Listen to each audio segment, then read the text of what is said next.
Azan subuh telah berkumandang membangunkan gadis yang terbaring di atas ranjang itu dari mimpinya. Dia mengucek mata dan perlahan terbuka yang langsung disuguhkan oleh wajah tampan lelaki di hadapan yang tampak masih lelap. Egi, Anissa mengalihkan pandangan ke lingkungan sekitar yang tampak familiar. Ternyata kita datang ke kediaman Saputra ya. Kemudian dia menyingkap selimut dan bergerak hendak turun dari ranjang. Akan tetapi baru saja kaki dia menjulur ke bawah tiba-tiba. Secara cepat dan dadakan Egi menarik tangannya hingga tubuh Anissa ambruk dan berakhir dalam pelukan. Egi, Anissa dibuat melotot terkejut. Gumaman Egi mempererat memeluk tubuh gadis itu. Hei, kamu apa-apaan sih tiba-tiba begini? Lepasin nggak? Anissa menggeliat mencoba melepaskan diri. Namun Egi malah semakin mendekap erat memerangkap dengan lengannya sehingga gadis itu tak bisa bergerak sama sekali. Egi, kamu ini, lepas dong, aku mau subuh. Tepukan bertubi Anissa di punggung lelaki yang sebagai suaminya itu. Biarkan begini sebentar, bisik Egi menelusupkan kepala ke ceruk leher, mengendus aroma wangi tubuh yang selalu membuatnya tenang dan candu. Akhirnya Anissa mengalah membiarkan lelaki itu melakukan apa yang dimau. Sampai seperkian detik keheningan hanya suara deru napas serta debaran jantung dari keduanya yang saling bersahutan mewakili perasaan mereka saat ini. Anissa, kenapa? Kau tahu apa yang diminta ayahmu padaku? Alis Anissa sedikit berkerut tak acuh. Emangnya papa minta apa sama kamu? Egi menghirup dalam-dalam dan menghembuskannya pelan, sembari memberi usapan lembut di rambut panjang yang tergerai itu. Dia meminta kita pisah ranjang. Seketika gelak tawa geli keluar dari mulut Anissa membuat Egi mengernyitkan alis sebal. Apa mungkin ini sebenarnya permintaan darimu? Bisa dibilang enggak, bisa dibilang iya. Anissa masih terkikik geli. Dekapan lengan Egi perlahan sedikit terurai memberi jarak untuk bisa melihat wajah cantik si istri yang sedang tertawa. Dia mencubit pipi gembil gadis itu sehingga tawa Anissa terhenti. Mulai hari ini, aku akan pergi ke perusahaan. Kau bisa pilihkan aku jas kantor. Alis Anissa sedikit terangkat sebelah menatap aneh. Kok tumben? Maksudmu? Tanya Egi masih memainkan pipi gembil si istri dengan menguyul-uyulnya. Kamu jadi seterbuka ini? Yang dibalas senyuman dari Egi sambil bangkit dari tiduran yang disusul oleh Anissa ikut bangkit dan duduk. Anissa, terjeda sejenak jemari tangan Egi menyentuh bibir merah delima Anissa dan mengusapnya dengan ibu jari. Sebagai gantinya dari pisah ranjang, berikan aku madu 3 kali sehari. Hah? Anissa dibuat termangu bingung menatap tanya. Madu? Egi tersenyum seraya mengangguk tipis menatap tersirat keinginan dalam diri. Dari bangun tidur, berpisah saat kerja dan saat mau tidur. Lagi-lagi Anissa terkekeh pelan sembari melepaskan capitan jemari tangan si Egi di dagunya. Kayak minum obat aja 3 kali sehari. Tapi boleh-boleh juga sih, kan bagus untuk kesehatan. Seketika seringayan tipis kesenangan terulas di bibir Egi. Kalau begitu berikan aku sekarang. Dia kembali mengapit dagu Anissa untuk diarahkan ke arahnya. Dan perlahan mendekatkan bibirnya ke bibir merah itu. Kamu ngapain? Tergagap Anissa memundurkan kepala sebelum bibir Egi mendarat menempel ke bibirnya. Menikmati madu pagi, celetuk Egi dengan sebelah tangan menangkup sisi wajah Anissa, hingga jarak mereka sangat dekat hanya selisih beberapa senti saja, membuat hembusan napasnya saling bertemu dan bersatu menerpa kulit wajah. Kalau gitu aku akan buatkan dulu. Seketika ucapan Anissa tergantung di udara saat bibirnya keburu dibungkam dilumat oleh si Egi. Hah? Anissa dibuat melotot terkejut akan ciuman tiba-tiba ini. Segera dia pejamkan mata saat ciuman lelaki itu semakin dalam dan liar. Gila. Jadi maksud madu yang dia inginkan itu kissing.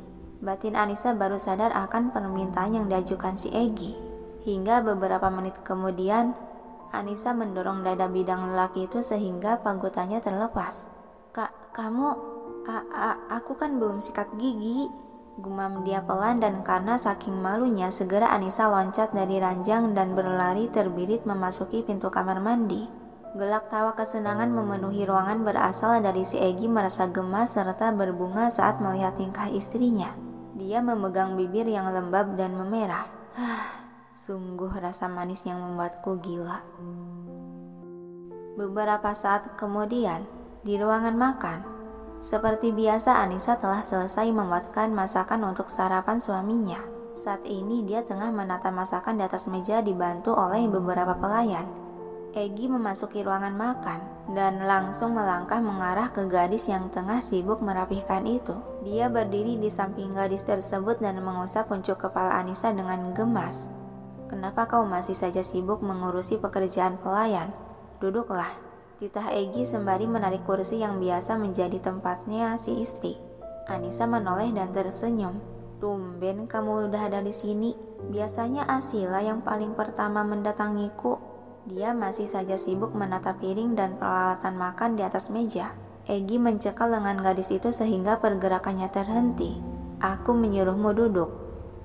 Iya, bawel banget." Kemudian Anissa menuangkan segelas jus jeruk dan memberikan ke salah satu pelayan. "Mbak, tolong taruh di meja Mbak Misa." Barulah dia duduk di kursi yang disiapkan. Egy pun ikut mendaratkan bokongnya di kursi bersebelahan dengan sang istri. "Kau hanya perlu menyiapkan untuk makananku saja. Yang lain biar pelayan yang urus."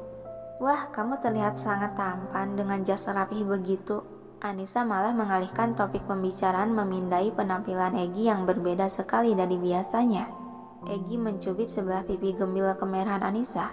"Apa kau baru sadar kalau suamimu sangat tampan?"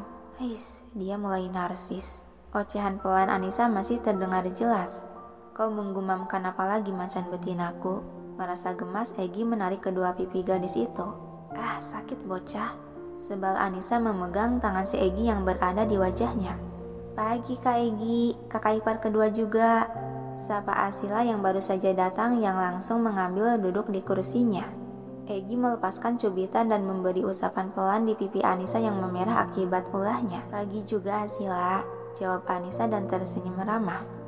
Lalu disusul anggota lainnya berdatangan memenuhi meja makan. Mereka menikmati sarapan dengan diselingi canda tawa yang sepertinya anggota keluarga Saputra lain tak mengetahui soal kejadian penculikan yang menimpa Anissa karena selama sarapan berlangsung, Misa, Asila ataupun Arga tak ada yang menyinggung sedikit pun tentang masalah kemarin. Selesai sarapan, Anissa langsung menuju ke teras rumah di mana mobilnya terparkir karena dinas hari ini kebagian si pagi. Jadi jam 8 pagi dia sudah harus ada di rumah sakit. Saat ini keduanya tengah berjalan beriringan dengan si Egy menggandeng tangan si istri. "Sayang, putriku, An-An."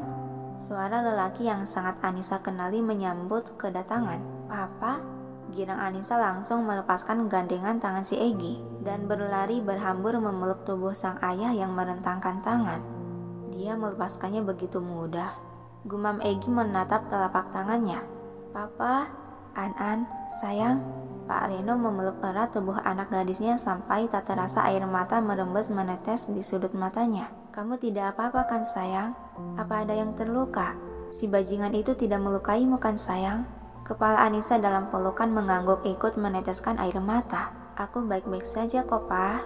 Kan aku putri Papa." Kekehan disertai hela napas kelegaan keluar dari mulut Pak Reno. Dia meregangkan pelukan memberi jarak namun masih merangkul untuk memeriksa keadaan tubuh anak gadisnya, kali aja ada bekas luka. "Kamu terlihat kurusan sayang." "Sungguh, Papa hampir jantungan mendengar kamu diculik kan?" "Maafkan Anis, Pa, sudah membuat Papa cemas. Aku janji hal seperti ini tidak akan terulang lagi dan akan lebih berhati-hati." Yang dimangkuti oleh Pak Reno mengusap puncuk kepala Anissa dengan penuh kasih sayang.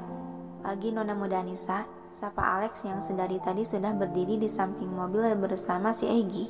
Anissa beralih menoleh ke arah suara. Pagi Kak Alex." "Kakak," celetuk Pak Reno dengan alis berkerut aneh. "Iya Pak, karena beliau tidak mau dipanggil Bapak. Jadi aku memanggilnya Kakak saja." "Oh begitu." Pak Reno manggut-manggut mengerti, berbeda dengan raut wajah si Egy yang sudah menggelap masih tidak setuju dan tidak suka kalau istrinya memanggil akrab pria lain. "Oh ya, ini tas ransel Nona. Alex menyodorkan sebuah tas ransel yang langsung diterima. Terima kasih kak, jadi saya tidak perlu ke rumah lagi. Egi membukakan pintu penumpang belakang. Anissa, kamu bisa telat tugas, kata dia tersirat perintah di dalam kalimatnya. Anissa dengan berat hati berpamitan pada sang ayah dan melangkah memasuki mobil lalu duduk di kursi disusul Egi duduk bersebelahan. Alex ikut memasuki mobil dan duduk di kursi kabin, lalu mulai melajukan mobil meninggalkan pelataran rumah dan Pak Reno yang masih berdiri memandangi kepergiannya. Selama perjalanan itu dalam beberapa menit keheningan membentang di antara mereka yang sibuk dengan pikiran masing-masing. Kak Alex, Anissa akhirnya memecah kesunyian. Iya, sahutan Alex dengan pandangan tetap fokus mengemudi. Kok Kak Alex jadi sopir kita? Dia yang akan menjadi pembimbing sekaligus asistenku. Malah Egi yang menjawab pertanyaan. Anissa manggut-manggut mengerti dan memilih memalingkan pandangan ke arah jendela. Sampai tak terasa mobil yang mereka tumpangi telah terhenti di pelataran rumah sakit. Udah sampai ya? Kata Anissa sambil melepaskan seatbelt yang melingkar di tubuhnya lalu menyalami tangan si Egi. Aku dinas dulu Egi, Kak Alex. Pamit dia hendak menarik handle pintu. Kau lupa dengan salam perpisahan kita. Ucapan Egi menghentikan pergerakan. Anissa menoleh menatap bingung. Bukankah aku sudah menyalami tanganmu? Sepertinya kau lupa. Tanpa aba-aba lagi Egi menarik tengkuk leher Anissa dan mendaratkan kecupan lembut cukup lama ke kening gadis itu, sehingga Anissa dibuat terbelalak terpaku. Egi, di sini kan ada Kak Alex. Apa kau tidak merasa malu? Bisik Anissa sembari mendorong dada lelaki itu. Tidak, jawab singkat Egi dan menarik diri masih memberi usapan di pipi yang sudah merona merah itu. Dasar deh. Aku pergi. Assalamualaikum. Salam Anissa dan dengan gerakan cepat berbalik meraih handle pintu hingga terbuka. Waalaikumsalam. Nona Anissa, tidakkah ada salam pamitan untuk kakakmu ini? Celetuk Alex menghentikan pergerakan kaki Anissa yang sudah menapaki ubin teras sebagian. Maaf, bingung Anissa. Alex menoleh ke belakang, seperti menyalami tangan atau... Alex, sentakan Egi yang sudah tersulut api cemburu, membuat lelaki berjas rapih itu terkekeh geli merasa senang telah berhasil menggodanya lagi. Kau bisa terlambat Anissa, ucap Egi yang diangguki Anissa beralih menganggukkan kepala sopan ke arah Alex, lalu berjalan keluar mobil.